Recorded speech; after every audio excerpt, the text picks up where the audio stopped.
আসসালামু আলাইকুম। I hope আল্লাহর রহমতে আপনারা অনেক অনেক ভালো আছেন। আজকে আমি চলে আসলাম ঢাকা কারণ বাজার। এই 200 টাকা দিয়ে কারণ বাজারে কি কি ফল খেলাম তা থাকছে এই ভিডিও। সো গাইস, চলুন কথা না বাড়িয়ে শুরু করি আজকের ভিডিও।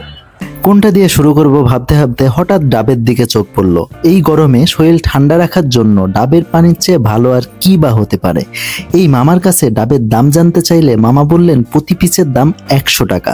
তো বেশি পানি থাকবে এমন একটা ডাব কাটতে বললাম। ডাব আমাদের শরীরের জন্য অনেক উপকারী একটা ফল। একজনের মুখে শুনেছিলাম ডাব আমাদের জন্য এতটাই উপকারী যে একটা ডাবের মূল্য যদি 1000 টাকাও হয় আর আপনার যদি সামর্থ্য থাকে কিনে খাওয়ার, তবে অবশ্যই কিনে খাবেন। আমার 200 টাকা বাজেটের 100 টাকা শেষ এই ডাব খেতে গিয়ে। বাকি অবশিষ্ট 100 টাকা নিয়ে চলে আসলাম এই মামার কাছে আনারস খাওয়ার জন্য। প্রতি পিস এই আনারসের দাম 30 টাকা। মামাকে বলা মাত্র মামা ঝটপট একটা আনারস খেতে সুন্দর করে মাখিয়ে আমাকে দিল, আর আমিও একটু একটু করে খাওয়া শুরু করলাম। আপনার যদি জ্বর বা ঠান্ডা লাগে চেষ্টা করবেন আনারস খাওয়ার, ওষুধের থেকেও দেখবেন দ্রুত কাজ করবে।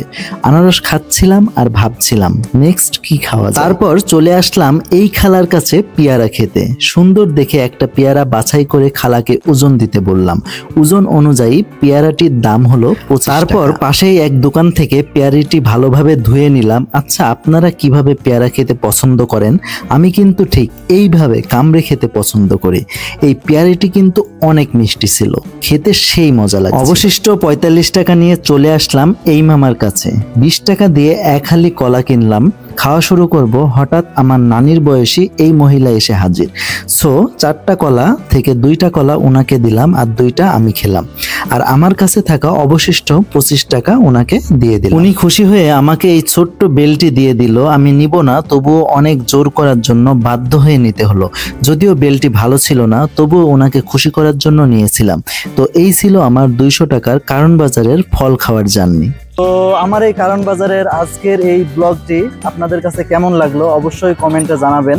আর দেখা হবে আপনাদের সাথে পরে নতুন কোনো ভিডিওতে ইনশাল্লাহ। ততক্ষণ পর্যন্ত সকলেই সুস্থ থাকবেন, ভালো থাকবেন। আসসালামু আলাইকুম।